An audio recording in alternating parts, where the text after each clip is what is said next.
I've also loved watching how much more, she is shy, and I've loved watching how much more confident she's become overall, not, in her looks and her social skills and everything. Obviously she's more introverted than me, so this has been much more of a challenge and a transformation, and it's been really cool to watch that.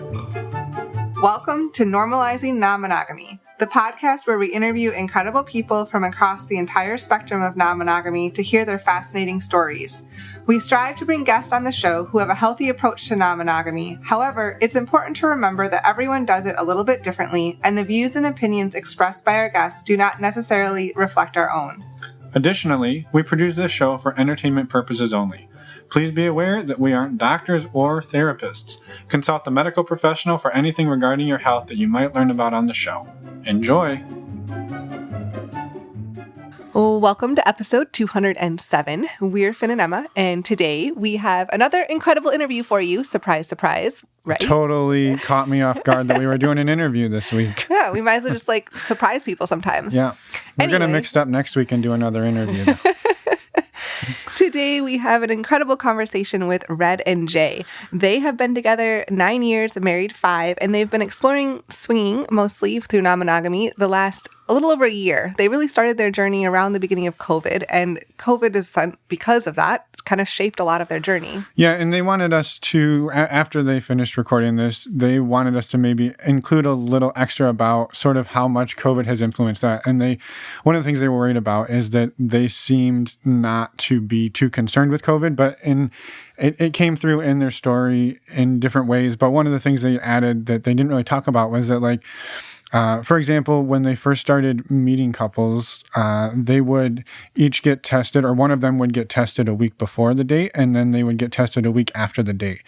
And that was before vaccines. And since being vaccinated, they only meet other people who are vaccinated, and they haven't gone to big parties or anything. So COVID has really influenced how they've done this. And they talk a fair amount about that because as you'll hear, Red is in the medical field. And so it's just been very important for them. And so we want to add that little bit in there on behalf of them. And also because being safe around COVID is super important for us.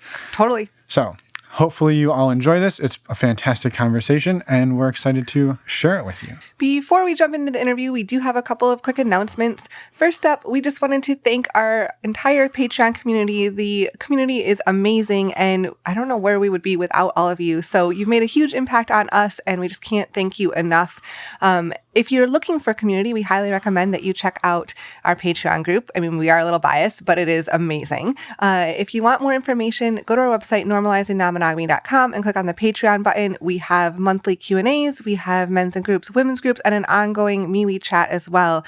All of the information, as I said, is on our website, and the upcoming dates for the November calls are listed on our website as well. Yeah, to find that, just head over to normalizingnonmonogamy.com and click on the Patreon tab. Yep. While you're there, you can also find out, if you're looking for community and you don't want to get into the Patreon biz, you can check out our virtual meet and greets. We have 2 of them in November. We're going to double it up through the winter and see how it goes. Yeah. We've got one on November 17th and another one on November 20th. So that is, I believe, a Wednesday and a Saturday. That's correct. So we're going to try to do the weekend thing. Yes. And those are from 9 to 11 p.m. Eastern.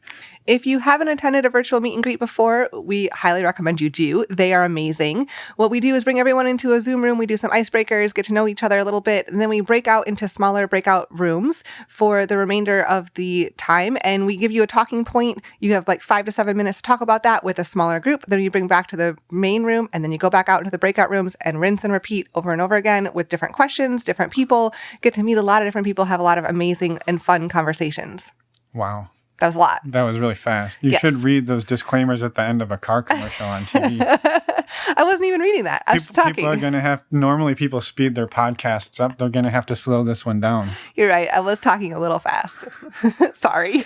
Yeah. So I will just echo what Emma said. These have been super fun. We're typically getting around 30 to 35 people, but they've been growing. And so we're really excited about that. And it's been a fun way for us to meet people and build community. Speaking of that, we're also starting to do some in-person meet and greets again. We did 3 of them in the last month. We did Ann Arbor, Atlanta, and St. Petersburg. And coming up in the spring, starting in February, we're going to be in New Orleans. Yep. Albuquerque. Yep. Phoenix. Yep. and Southern California. Yes. And then Northern California. Yes. And maybe Denver. Yeah. So, and maybe other places. We're still figuring it all out. We're still figuring it all out. But if you want to keep up to date on that, head over again to our website, normalizingnonmonogamy.com. Click on the community events tab, and you'll be able to find how to sign up for the virtual meet and greets that we just talked about, as well as to sign up for the mailing list to be kept up to date on the in-person meet and greets, which will be, again, kicking off the first week of February. Yes. We'll be in New Orleans. And just a quick note, too, on our mailing list, we promise not to spam you. We only email out information about our upcoming events. So we highly encourage you to go sign up for that so you can be informed and attend all of the virtual and in-person meet and greets we have coming up. Yes. And one last final thing. If you are getting back out in the world and meeting people, whether it's at our meet and greets or just in person anywhere, we would love for you to join us in being awesome sexual health advocates by knowing your status, sharing your status, and talking about sexual health and safety with potential partners. The way that Emma and I do this is we use a service called stdcheck.com. It's awesome. We've been using it for years. We absolutely love it, and we can't recommend it enough. It is an affiliate partner of the show, so we get a little bit of a financial kickback if you use the links on our website, and you get to save $10 and be awesome like us. Yes. So it's a double bonus. You get to know your status and you get to be awesome. Right. Like us. Yeah, you just got to be awesome like us. You get to be awesome like us. It's an earned status. Okay, by using stdcheck.com. I see. So to find those links, head over to our website and click on the resources tab. You will find links to save $10 at STD Check, as well as other things that Emma and I recommend and use ourselves. Yes. And while you're on our website, go to the Contact Us button. Send us an email, send us a voicemail. We would love to hear from you. If you want to come on the show, have any feedback for us, have any questions for us, or just want to say hi. Or tell us how awesome STD Check is for you. Yes. Because we know a lot of you are using it. We would love testimonials about STD Check as well. And I think with that, we'll get into this awesome, amazing, fantastic, interview. Superb. Yeah. Interview. They're enough of my, they've listened to me talk really fast enough already. I know. And then they listen to me talk really slow, so the contrast is difficult. Probably. And they're like, God damn it, do I speed up or do I slow down? Sorry. All right, let's go talk to Red and Jay, and we will see you all on the other side. Let's go. Well, welcome Red and Jay to the show. We're so excited to have you here, and thanks for agreeing to come on and share your story. Yeah, thanks for having us. Yeah, well, we're excited. We connected actually on Cassidy because I'm just going to do a quick plug, even though we don't really promote Cassidy like we used to. You guys use the links to sign up, and we try to reach out to everybody who signs up, and then, here we are. Here we are. So be careful if you use the links. You might wind up on the show. Just a fair warning to people. Yeah, so do you mind introducing yourselves for us and for everybody who's listening? Yeah, so I'm Jay. I'm in my early 30s. And I'm Red, also in my early 30s. We live in the upper Midwest, in a suburb of large-ish city. So. We've been together for about 9 years and married for 5. And a relationship dynamic. So we call ourselves like social swingers. We do prefer like a friends with benefits type arrangement, more ongoing things. At the beginning we weren't quite sure what we wanted to do, but over time, not that we've been doing this very long, and I guess we'll get there, but we've learned that's what we like. Yeah. All right. You seem very nervous, which is okay, but I'm going to ask a pop question that doesn't get asked very often to break the nerves. When you make grilled cheese sandwiches, how do you slice them? Ooh, diagonal. I don't slice them; she slices them. Yeah, I slice them diagonal for him. That is the correct answer. I was going to say that's the correct answer. there's a right and wrong answer. Definitely. There is a right answer, and the reason it's the right answer is because it allows you to dunk the corners into your tomato soup more effectively. Right. So exactly. now that we have the important stuff out of the way. It's been a long time since you've asked that question. Well, I know. I was feeling like, well, I wanted to know for one.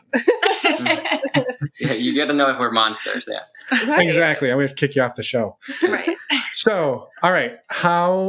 Why are you on a podcast about non-monogamy? When did you start thinking about it, learning about it, exploring it?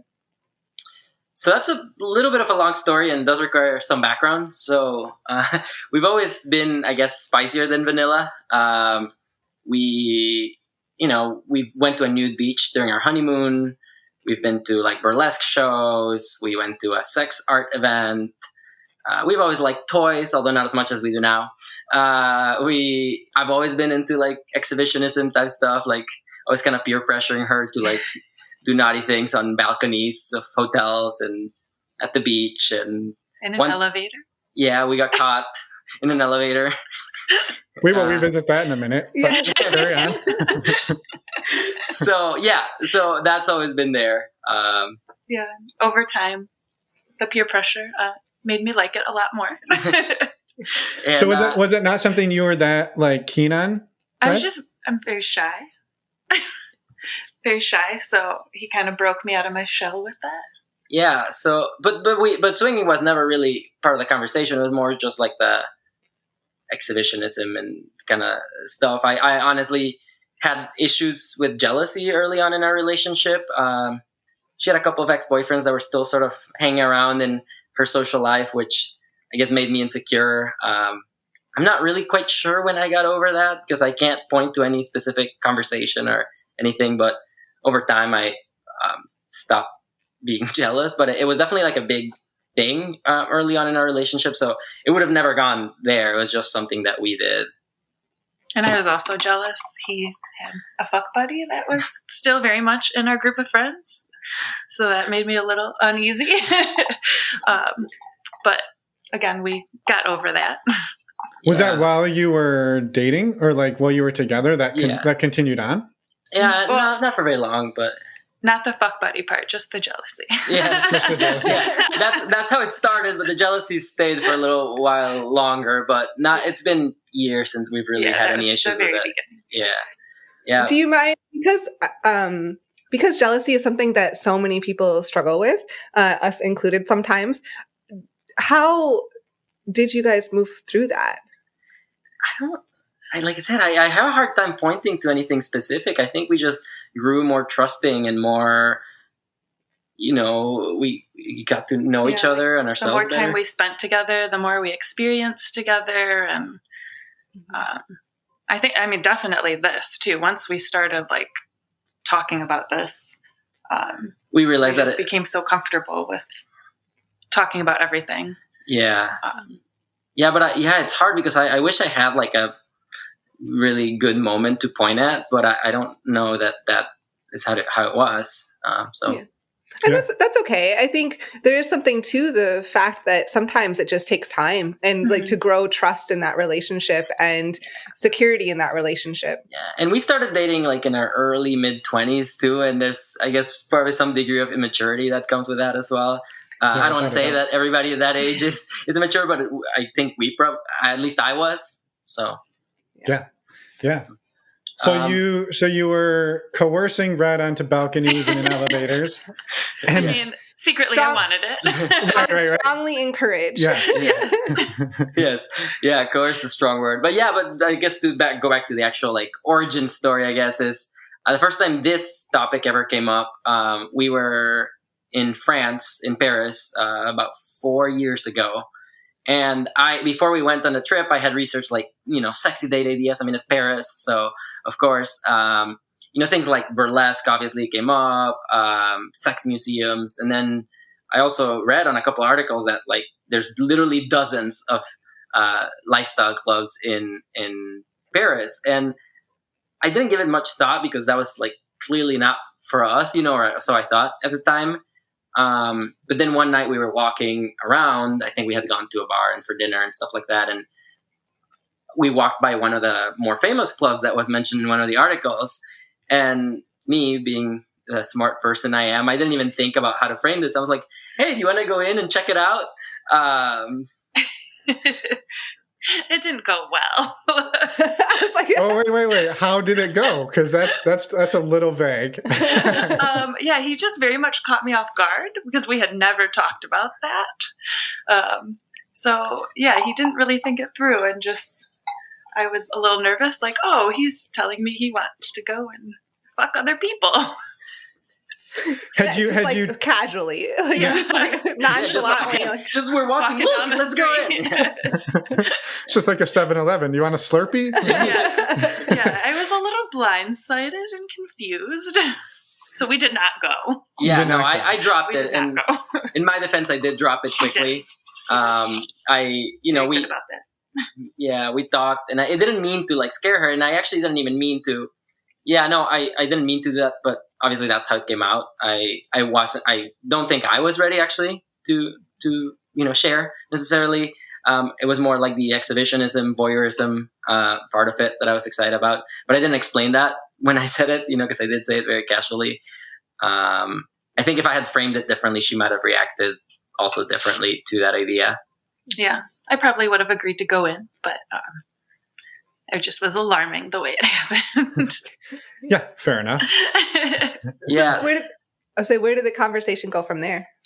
I dropped it, and it was really like not something that didn't come up at all for like the next 2 years, I guess. We were in Miami, and we were with a big group of friends, and we had been drinking, and somebody mentioned, let's go to a strip club. And I look over at Red, and she's like, yeah, let's go. I'm like, what? So yeah, had a lot of drinks that night. Felt like it was a great idea. So we did, and she was having fun, specifically with like one dancer. And before this, I had seen her kiss a few girls, like in our group of friends and stuff like that. But it was very much like a playful thing. That was like the first time all of our girlfriends kiss each other. Yeah, which is fun to watch. But it was the first time I saw her like really like I thought, oh man, she's like turned on by a woman. We were walking around after we left the stage, and what'd you ask me? I asked him to feel my panties. And yeah, they were soaking wet. And I was like, oh, okay. So we went back to our hotel, had like awesome sex. And then after that, we really started talking a little bit more about like if that meant anything, or, are you actually interested in women? We started watching some more porn that involved like girl action. Yeah. So at that point, I just thought it was like hot. I was like, I don't know, if I'm really into doing this or if this is a fantasy, but we talked a lot about it. Yeah. So it was hot to talk about it, but never really didn't do anything with that. And then a few weeks before, I guess the pandemic shut everything down in the US, we went on a trip to Central America with a couple of friends. And we had a private pool. And no one wore a bathing suit in that pool. Yeah, so like not once was a bathing suit worn. So we skinny dipped. We had actually skinny dipped with them before in Mexico, but it was at night and it was really brief. So this was very different. This was like anytime we were at the Airbnb and we were at the pool, like we were naked. And so we started, we weren't necessarily interested in like doing anything with them. We didn't even know what that meant, but obviously that also fueled some of the conversations and stuff. So how did that conversation come up between you and these friends? Because I think that's an interesting dynamic, right? Like you all get this place together and then nobody ever wears a swimsuit. Like how does that happen? Us and another couple, like our best friends. Yeah. And we had like late at night skinny dipped in Mexico with them. But, it was just very different. We have a pretty sex positive group of vanilla friends. I would say like sex has always very much been like part of the conversation. And like I said, all the girls kiss and there's a lot of butt grabbing and just, I don't know. So it wasn't that weird, I guess. It was just kind of like. I don't even remember, like, I think we were just there. I think the other girls said like nobody's. Drinks and we were like, well, we should just skinny dip, right? Yeah. I think it was suggested by the lady and the other couple. Yeah. But nobody thought it was weird. So yeah. And it just happened. And then we were like, well, we're just going to do this all the time. Right. Fair enough. We did. Yeah. Fair so, enough. So then what happened? And then COVID happened. So at this point with those friends, that was purely skinny dipping. There was no talk of, hey, remember that time we almost went into that sex club in Paris? No, just skinny dipping. All right. Yeah. Nothing further came up at that point. Yeah. And then COVID. Right. COVID. Right. Yeah. So what happens next? Yeah, that besides was just COVID. right. Well, I feel like that changed everything. It was just a very stressful time. I work in healthcare, was working with COVID patients. I feel like the world, was just tipped upside down. Yeah, it was a rough time for her, and at the same time, my work went remote, so I was just chilling at home with the dog all day. Had a lot of time in my hands, so I got really into Reddit during that time, and I was on some sex forum. It wasn't specifically about swinging, just like, I don't know, sex conversation, stuff like that. And somebody mentioned that Couple Next Door podcast, and I started listening, and I thought it was like hilarious and fun and stuff like that. And Couple Next Door led me to Swinger Diaries. Only listened to a few of their first episodes, but it was like really informative as far as like what is swinging, like just like the nuts and bolts of it, and just sounded a little bit more like something that we could get that I could wrap my head around, as opposed to like 70s like key party cliche type stuff. But so I wanted to show her this, but as I tend to do, I didn't think through how to approach the subject. Yes. So instead of playing those episodes that he said were nice and informative and like ease you into what swinging is, he played Kay's 40th birthday orgy. Because I thought it was really funny. So for anyone who's not familiar with that Couple Next Door, their podcast, let's say slightly more explicit than our podcast. Yeah. It's awesome. They're wonderful people, but yes, it's definitely more explicit. And so the episode with her 40th birthday, that's quite the interesting one to jump into. Right. Yeah. Looking back, great episode. At that point, I was like, what is going on here? Oh my God. Well, yeah, because you're sitting there imagining Jay's trying to tell me this is what he wants to do, like now. Right. Not like, hey, let's ease into this, because he's been listening and reading and doing all this research. And I'm like, oh, we still haven't talked about this. Yeah, I'm sitting at home reading Reddit and listening to podcasts while she's innovating COVID patients, and so just very different mindsets. And I didn't think that through.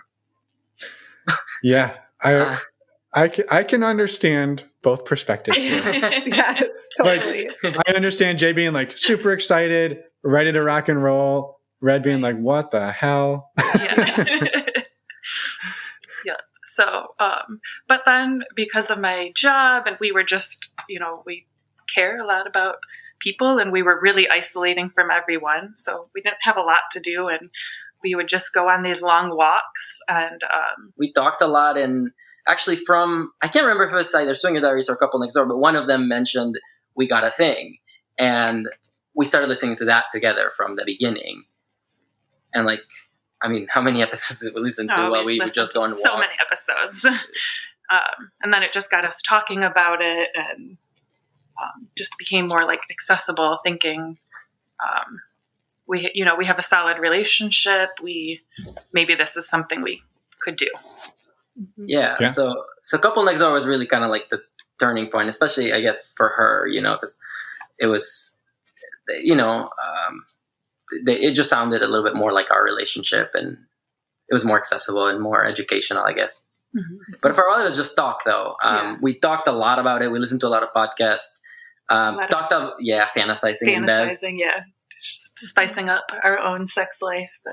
But never like, oh, let's go do this. And especially not like when we were like truly shut down and isolated. Like she would come home and, take her shoes and all her clothes off, and like we'd sanitize everything and stuff, and like we weren't seeing anybody, so it wasn't even really part of the conversation. But then they talk about going to Desire a lot, and I was like, we've been to a nude beach, like this sounds, maybe I could do this, maybe not play with anyone or whatever, but just like be watched, that kind of thing sounded fun. And that was shocking to me. I could not believe that she was like, I could go to Desire. I'm like, wait, what? Yeah. So we thought that was kind of like how we would start things. Yeah, like as soon we're like, like how difficult is it for a bunch of people to like stay home, wear masks, and like just not give COVID to each other for a couple of months? Very difficult. It's very Turns out difficult. that's a bit of a challenge. Yes. Lasted a little longer than we thought. Yes, still here. So, months, like literally months went by and we kept listening. I mean, we listened to dozens of like podcasts, and then she started listening actually to Couple Next Door, and she found it funny like I did, but obviously with more background, made more sense.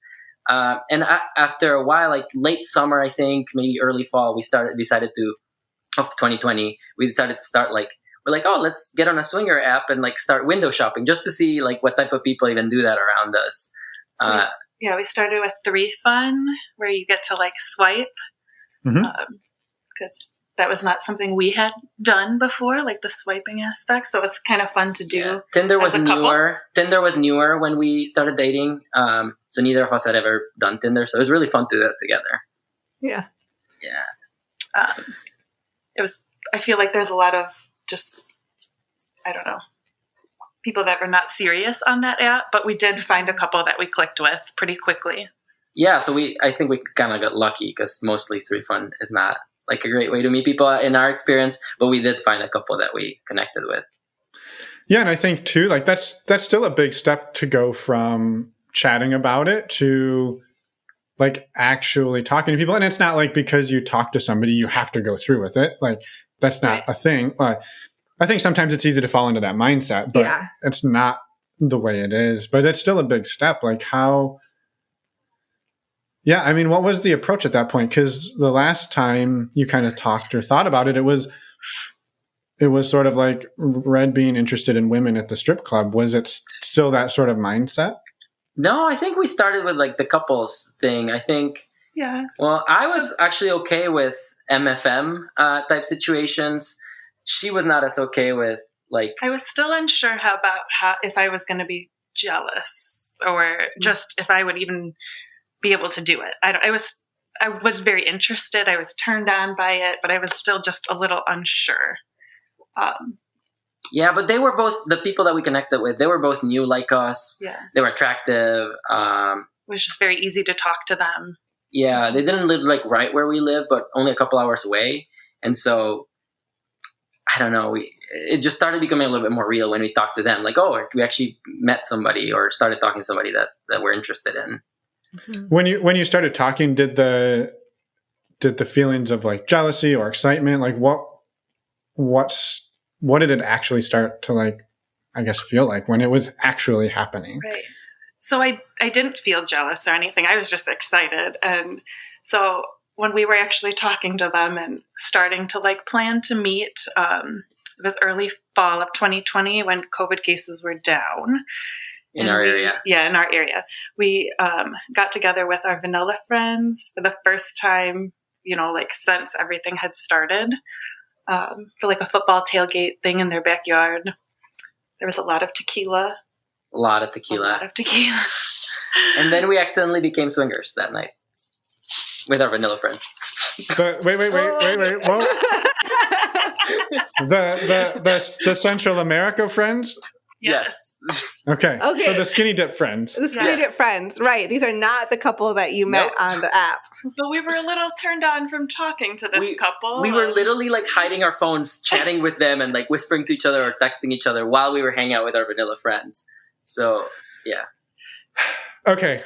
So now we have to talk about how this happens because they're kind of blindsided, right? Like you two have now they're basically the Red from a couple of months before where, So I did know, because again, our friends group is very open and we talk about a lot of things. I did actually know from this girlfriend, a couple of us girls had gotten together before that, and somehow it came up about both of our husbands being very interested in threesomes.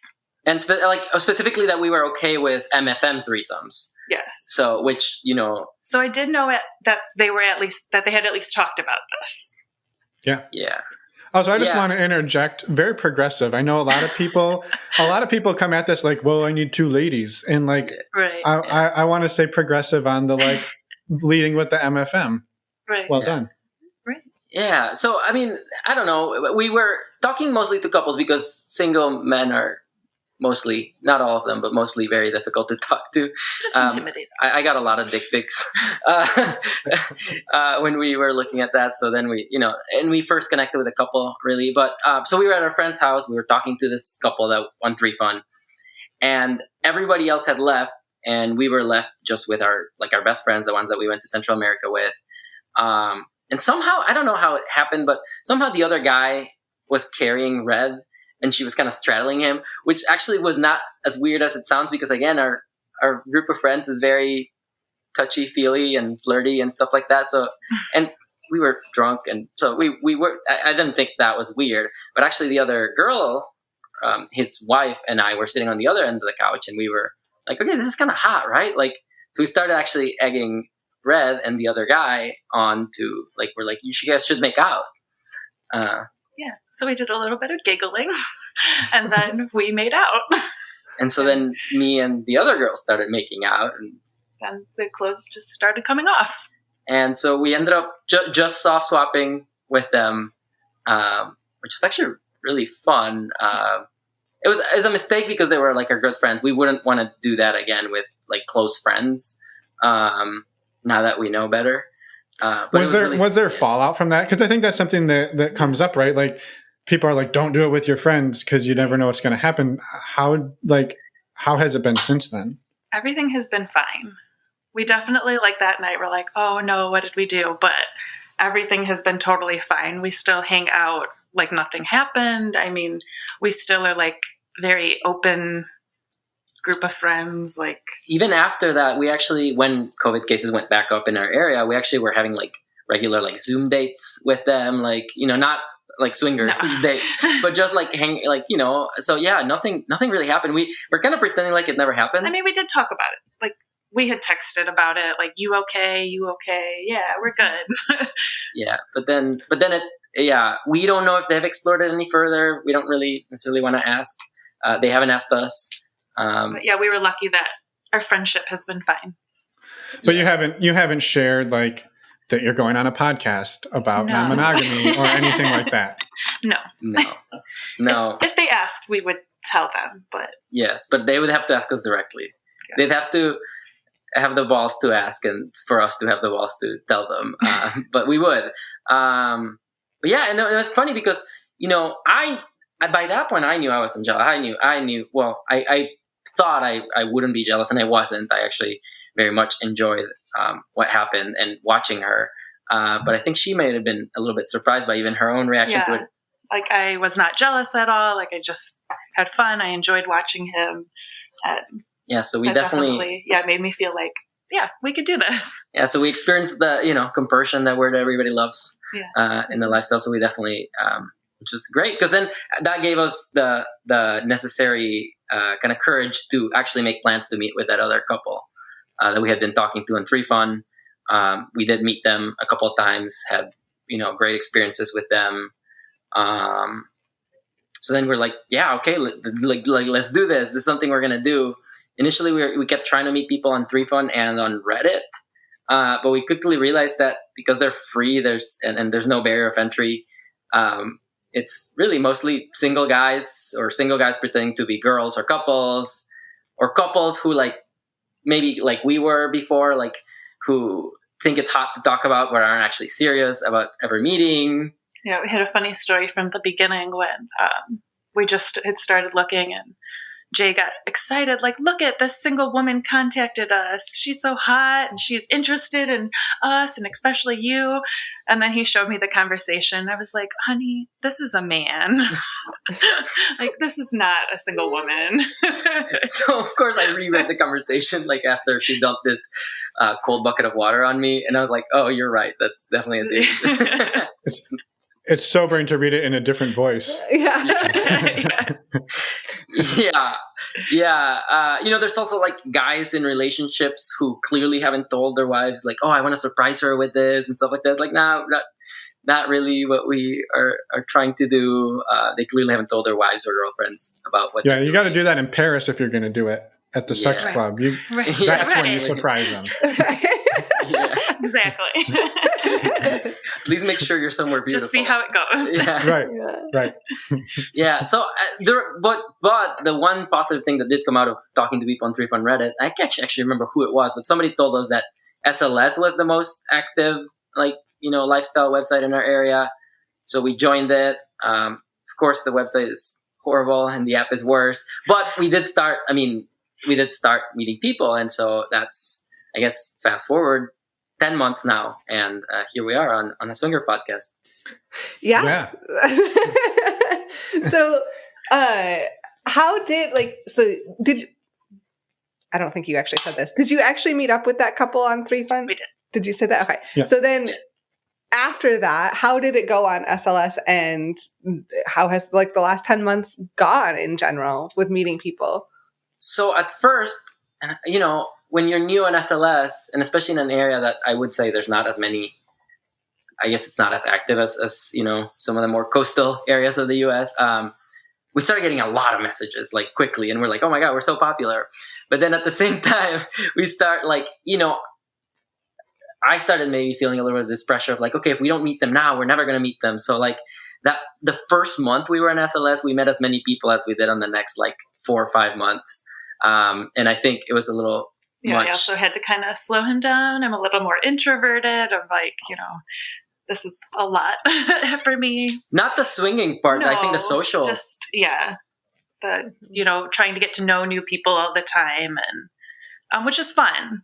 But between work and then doing that, it just got to be a lot to meet that many people. So we started talking about pausing, and then at the same time, COVID cases were going way up in our area, around the holidays, Thanksgiving and stuff like that. So we took a break. I mean, we were still chatting with people, and especially if we had already started the conversations, but we weren't trying to meet anybody new, and we didn't meet anybody new for, until she got vaccinated, which, because she's in healthcare, she did get vaccinated very, very, very early, the first week it was available for anybody. So, and then after that, I was working from home. So we started sort of meeting more people that were also in kind of lower risk profiles, kind of similar to ours, either vaccinated or they both work from home or stuff like that. So, Yeah. I mean, thank you for sharing a little bit of the detail on that, because I know there's a lot of stigma in the swinging community around getting back out there with COVID. And it's interesting to hear how you approached it, and, with some trepidation, right? Tiptoeing in and out, kind of watching the levels, waiting for the vaccine. So I appreciate that insight I think it's super valuable for people. And same Red as well, on the navigating this as an introvert, that, especially I'm going to go out on a limb and say, Jay, you're a bit of an extrovert. And so having that mismatch, shy introvert, outgoing extrovert, that dynamic is not uncommon, I don't think. And so how do you two navigate that on, I guess, on dates or just in texting? How does that go for you two? So first of all, I am an extrovert very much, and I have been alone, just me, my thoughts, my Reddit, and my dog for months now. So I definitely get energy from meeting new people and being in social situations, whereas for her it drains her. And then at the same time, I was I just want to be home alone, and I can't be, so I'm drained. Yeah, but I think we've gone into a better rhythm, and also we've learned more what we like. We don't feel that oh my God, we have to meet all these people or we'll never meet them. We're a lot more picky about. Now, I'm not talking necessarily just about looks, although obviously that matters, but more about the type of people that we want to meet. Make sure we have more in common. Make sure, really, okay, could we actually be friends with benefits with these people? Do we actually enjoy similar activities? And, can we have easy conversations with them and stuff like that? And then that's a lot easier on me too, just having more in common with people and being easier to relate to them and feel more comfortable. But, and then once she gets comfortable with people, though, she definitely opens up on text and stuff like that. Once we actually start talking to a couple or, anything like that, I would say she's just as active as I am. Yeah. Once we get a little bit more comfortable, and until I'm comfortable, he helps me. Yeah. Yeah. And so where do you both consider yourselves now in your relationship and explorations of non-monogamy? Well, I mean, I guess that whole friends with benefits dynamic, we have lately, and in our area, I guess, like it was hard to meet people that like, within, kind of mid-20s to like late 40s, kind of is like our age range, although really in practice been more like mid-20s to early 40s, who are also looking for a friends with benefit dynamic and who we click with, not just on a physical level, but, really have a lot in common and can have great conversations. But lately we've had better luck, I think. Maybe now that a lot of the vaccinated people are coming out to play, we have had better luck just like really connecting and are finally starting to form a little bit of a community and like introduce friends to friends and stuff like that. And so it's been, I don't know. Yeah, we like the friends aspect of it. I mean, we prefer to be same room, swap. I enjoy playing with girls, but not a requirement. Yeah. We are, I guess to answer that question, we did say we had only soft swap with our vanilla friends. We do full swap. It's not necessary. Like we enjoy soft swap. We've even done just like same room, parallel play and stuff like that. We're pretty much open-minded to all of it. So yeah. And as you've gone through the last 10 months, like there was no jealousy the night of the vanilla friend adventure. That's better than I was going to say incident. That's a much more positive spin on it. That's a much. We'll go with yours. The vanilla friend adventure, the experience.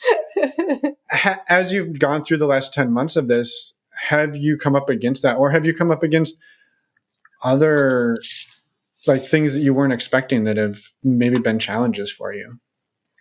I don't think we've had too much jealousy or like bad fights or anything. We've had some situations that were maybe like awkward or a little uncomfortable. More communication, I think. Yeah. We've had a couple situations where like, especially I actually have been the one that's like kind of not feeling it as much. And we do have a code word that means like, let's get the fuck out of here. But I have never used it, and I've been hesitant to use it because I don't want her to think that like something truly bad is happening, as opposed to me just being like not feeling it or whatever. So yeah, we've just been working on our communication, I feel like, in those situations, because it's difficult if he's not exactly telling me what he's feeling. And, if he's not direct, it's hard for me to kind of handle that miscommunication sometimes. But we've gotten better at being open, communicating with each other, I think, and the couples that we're with about, what we like, what we want. Yeah. That kind of thing. Yeah, I think lately our biggest challenge lately actually has been trying to find time. Because she's in healthcare, she does work a lot of weekends actually. And then, now like we've been seeing family more, and then our most of our vanilla friends, I wish I could say all, but most are vaccinated, and we are starting to see them more as well. And so we just have more going on. And so it's at the same time that we're meeting more people that we actually want to like, have this like friends with benefits type dynamic, we have less time to meet them. So I think that's been like lately that's been our challenge. Whereas at first it was like too much, too fast. Now it's kind of like, hey, how about, people ask us like when we can meet, and it's like, how about 3 months from now? And, people think we don't want to meet them, or people, think we're just putting them off, where we're like really not. So I hope they all hear this, but no, we're really not. We just don't have as much time as we wish we did for all of the above, vanilla and lifestyle activities. Yeah. There's something that we've heard from other people too, is that once you start opening a relationship and meeting these new people, and especially if you're not necessarily out to some of your other friends, sometimes your other friends can be like, what's going on with you two? Because you haven't been around like you normally have. And so I guess that leads me to the question is, have you told anybody in your friend group? We have not. No. No.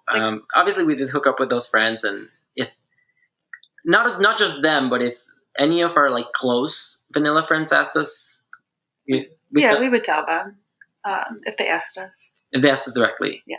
Now, if our families asked us, we would deny. But yeah, we I guess it just hasn't come up. Yeah. Yeah, that's fair. Just curious. Yeah, I think it's kind of a big leap, right? To be like, well, we haven't seen you guys much. You must be swinging now. Right. Like it's a pretty big leap. Although that's where I would go. Yeah. We've had a friend make a couple of jokes about it. We got a hot tub during this whole time, and then he said, like, "What, are you guys swingers?" And we're like, "Oh." And then recently, we said, so we booked a trip to both Desire resorts this fall, and we mentioned that we were going to Mexico, and we lied about what hotel we were going to. We just said a name. And he's like, "Is that like hedonism?" And we're like, "Oh, what do you know?" But, so I don't think he actually knows anything, but he's made a couple of jokes that we've both been like, "What?" Like a little too close for comfort, maybe. Like, I bet it would kind of blow his mind though if you just said, "Yeah."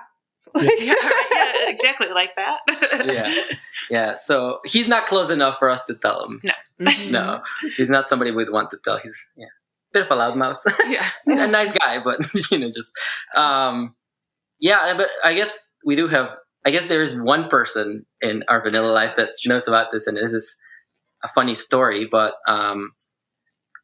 I rarely open 3Fun anymore because we've mostly haven't found much success after the first couple, but a few months ago I opened the app and I saw, just started swiping or whatever, and there was a single woman, and her profile just had, the only picture that was open was just like her eyes, and she had pretty eyes, and I'm like, yeah, let's match just to see, what she looks like. And I messaged her and I said, "Hey, thanks for matching with us. I opened up our private picture so she could see what we look like." And she responded, "Hey, thanks for matching and messaging. I just want to let you know that I know Red personally." So my heart sank. I panicked and immediately rushed to tell her and show her. Yeah, and I immediately knew who it was. Even though we only had the eyes. Yeah. Somebody I used to work with. Yeah. And she's very cute and fun, but I was like, oh my gosh, you need to tell her that you're the one that matched with her, because I want her thinking like, hey, I'm trying to get her in bed. Yeah, so I did. And, I apologized profusely, and I told her it was me, and we both, me and her, the other girl, kind of agreed, hey, we're all adults, we're on this app for the same reason, let's just take this to our graves type of thing. And I just basically ended the conversation. I told her almost like, have a great life type thing. And then, which she was satisfied with. But then about 20 minutes later, I get a notification, and it's her, this single woman. And she goes, "Well, but if you guys are interested, I'd still like to meet with you." Yeah. So we talked about it and decided that we could meet her and just, no expectations, just, meet up. And then we've had some good experiences with her. The mythical unicorn. Yes. Yeah.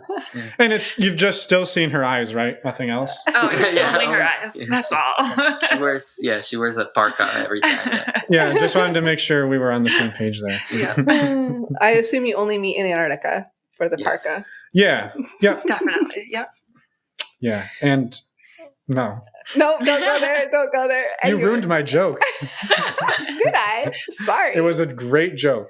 Well, I didn't know you were going to tell it. It wasn't actually that good. So I'm glad I ruined it. Yeah. Anyway, I was curious, well, thanks for sharing that story. That's amazing. And I'm glad it's worked out on the positive side of things.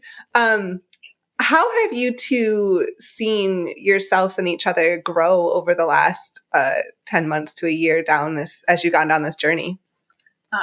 I guess I feel like it's cliche. Like everyone says, like, our communication has improved so much and, we've never been closer, but it's very true. I just feel like we've grown with our communication so much and being able to trust each other with everything. Even when we do have disagreements or fights, even not about swinging or anything, we're just a lot better at talking to each other. If we talk about having sex with other people, then, it doesn't get much more difficult than that to talk about. So, I've also loved watching how much more, she is shy, and I've loved watching how much more confident she's become overall. Not, in her looks and her social skills and everything. She's, obviously she's more introverted than me, so this has been much more of a challenge and a transformation, and it's been really cool to watch that. Yeah. And also we like rarely talk about boring stuff anymore, right? Like we always have something fun to talk about. Yeah, I think that's something we learned a long time ago is like, I don't know, for me, small talk has always been difficult. And so it's even harder now for me. Like when I meet your average Joe on the street, like I don't know, the weather's not that interesting to me. So like I struggle with that. And yeah, between the two of us, we always have something interesting or a funny moment that like something will happen. We'll be like, oh, do you remember when this happened? And then we reminisce about it. That just happened this morning. It did. So maybe that's a good lead into bloopers, because you talked about an elevator incident. I was going to bring up the elevator incident too.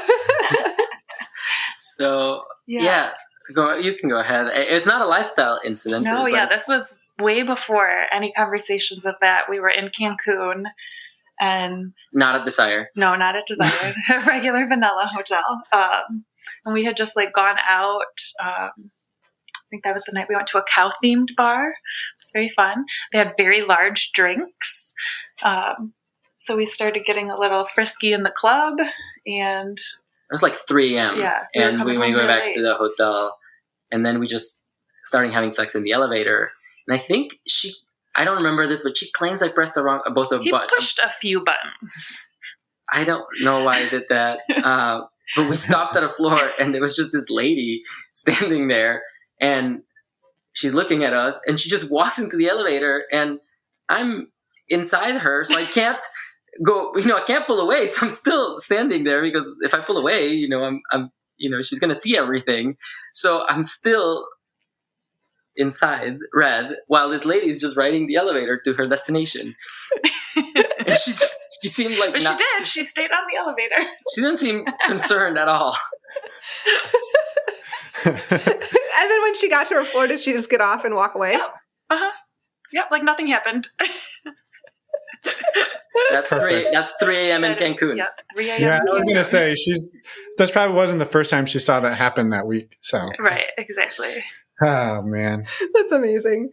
Well, I mean, are there any lifestyle bloopers that you do want to share? Because I mean, the floor is all yours. Yeah, you guys are actually one of our bloopers. Or an almost blooper. Yeah, it might have been a blooper. We went on a road trip with 4 vanilla friends, and I should clarify that 2 of them were the couple that we soft swept with, but still vanilla friends. And we rented this like very fancy like luxury SUV so that the 6 of us could fit. And throughout the whole trip, my music was playing on shuffle. And I have so much music. I've never listened to the end of one of my playlists, or let alone like all my music on shuffle. But the music stopped, and I looked at the screen, and it's a gigantic screen. And I guess it's decided to find the new audio source on my phone, and it switched to podcast. And in big bold letters, it says normalizing non-monogamy. And luckily, I have cat-like reflexes, and I like just pressed the FM button real quick before your circus music could start playing, and people would ask us what that was. I have no idea. She didn't even realize, right? No, I was in the very back. I was probably sleeping. I did not know. So we drove for like 2 more hours, and then when we got out, I'm like, I have to tell you something. And I told her what had happened, and I don't know if anybody saw. We think that because of like the way our Vanilla Friends group is, like if somebody would have seen it, they would have been like, what was that? Right. So we think nobody saw it. At least nobody has brought it up, and it's been several months since that. But yeah, you guys were an almost blooper of ours.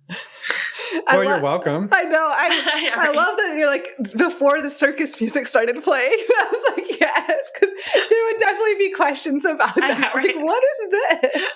Well, and then she's like, well, at least it wasn't the couple next door, where immediately Kay starts going, we're talking about sex, really hot sex. Yeah. So circus music would have been better than that. I love it. All right. So now I want to come clean about a couple of things on our end for listeners who don't know this. So there's actually a lot of strategy that goes into the beginning of our show and our music. And so first of all, we never play like the little clip at the beginning, usually never has explicit language or really talks about sex. So there's that in case it starts playing with your kids in the car. The circus music, a similar. Yes. And so we can't really help you if it's friends who can read your screen. We're really more looking out for the kids in the car. Yeah.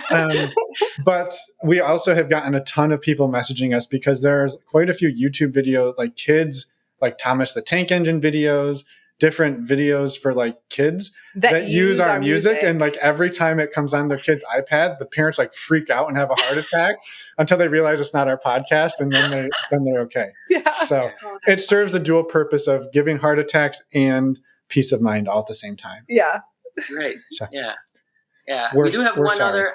Yeah, no, it's great. It's I'm glad that there's a lot of thought going into that. I panicked, but I reacted quickly, and it was crisis averted. Perfect. But we do have one other. I don't know if I would call it a blooper, but it's just a funny situation. We recently, like very recently, went to our first like lifestyle meet and greet. This is the first time we were in the same room as more than 2 other swingers. It was going to be 6 couples. One couple that we had met and played with invited us. Yeah, so we thought they were the only ones we were going to know. We were, especially me, was kind of nervous, right? Kind of. Yeah, a little bit nervous. Being in a bigger situation like that. Yeah, so we get to this place, and it's no place allowed because they rented like a vanilla place for this like small kind of lifestyle gathering. And we get there, and there's 3 other couples. A couple invited us and 2 others, and we didn't know them. We were just introducing ourselves. And then a few minutes later, walks in a couple that we had actually talked with, and they had actually ghosted us like months ago. So we're like, and initially, I don't think she exactly knew. I thought they looked familiar a little bit, but couldn't really place them. So I whispered to her who they are, and she's like, "Oh my god!" And so that was one couple, and then there was another couple that was running late. They walk in, and it's a couple that we had actually met and played with before, and it had gone really well, but we just kind of lost touch. Like we could never find another time to meet, and eventually we both stopped messaging each other. So it's funny. We thought we were going to know nobody, and we ended up knowing most of the people that were going to be there. Yeah, so like this is a small community in this area. Yeah, within a certain age, and stuff like that, and which was nice because it made me feel more comfortable. And we did reconnect with that one couple too, and so we've now hung out with them again and stuff like that. Just, but it was just very funny. We thought we're gonna know nobody, and it's like we know 6 out of the 10 other people here.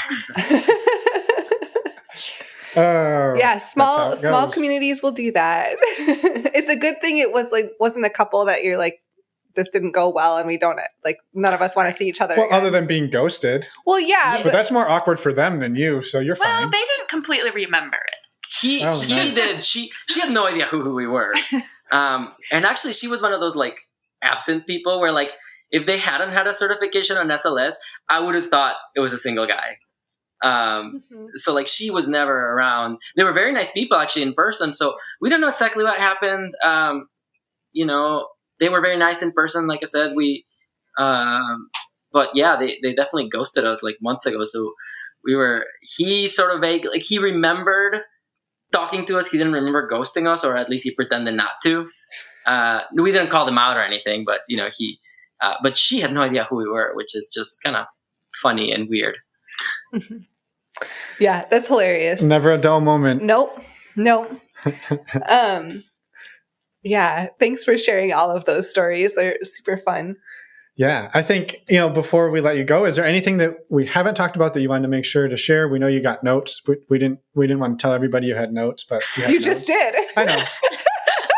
Well, they heard them earlier. Now everybody knows what the wrestling paper was.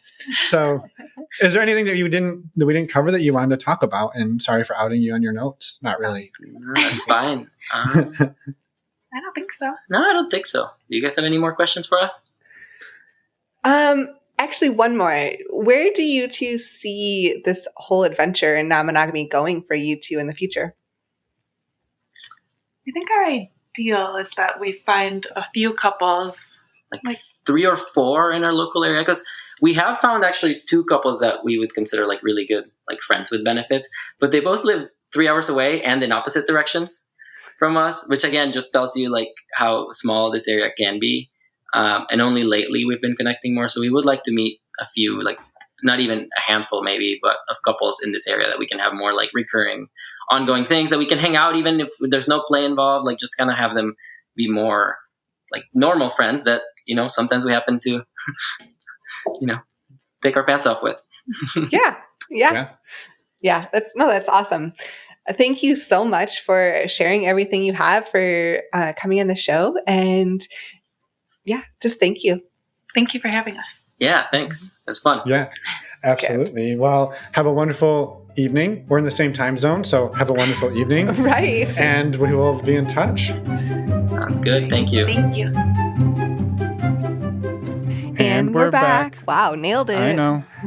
Thank you so much, Red and Jay, for coming out on sharing your story on the show. We love talking to you, and we're so excited to get this story out there as well. Yeah, I would just echo that. And it's been a wild year. You've effectively started non-monogamy in the world's most difficult year. Yeah. I'm going to say ever. I would definitely say of our generation. Yeah, maybe of our generation. I think times have been harder in the past. Yes, I would agree with that. I wouldn't say ever. But we're pretty self-centered here, so at least of our generation, of our lifetimes. So we hope it's easier from here on out. Yes. Less COVID-y. Yes. Less pandemic-y. Hopefully. And maybe we'll get to bring you back on the show and hear how it's going in a year or so. Yes. Just a quick reminder to go to our website, normalizingnonmonogamy.com. There you will find out information about our Patreon community, where you can sign up for that. Also information about our virtual meet and greets coming up in November and in the future, and also our in-person meet and greets. You can also contact us on our website and have a resources page. Lots of information. And forgot to mention, there's a podcast show notes of every episode on our website as well. Including this one. Yes. So if you want to see pictures of what our guests look like, including these ones, head over there and click on the podcast tab, and you will be just delighted. Yeah. With tons of information. All of the resources that we mentioned in this episode or that Red and Jay mentioned are listed there, along with that whole STD check thing that you were bragging about in the intro. I wasn't I? You were. Because they have to be as awesome as us, and they have to earn that status. Exactly. Yeah, exactly. Yeah. That's how it works. Come on, people. Next week, what do we got? I think we're going to do an interview. Yeah, surprise, surprise. An interview with Allie and Michael. And I'm really excited about this one too, as always. It is fun. It's a great story, and we're excited for it. Even though maybe I don't sound excited, I am excited. What's happening is I'm looking out the window and it's starting to snow. And so throughout this entire recording, I've been progressively getting more and more upset. Yeah, we're a little bit annoyed that it's starting to snow already. So what you're hearing in my voice is just pure sadness. But you got to show excitement for the interview next week. Yes, I am excited for the interview next week. Yeah. I'm not excited for the snow that's coming out of the sky. True. It'll be okay. I promise. All right. Okay, I think that's it. They've listened to us ramble enough.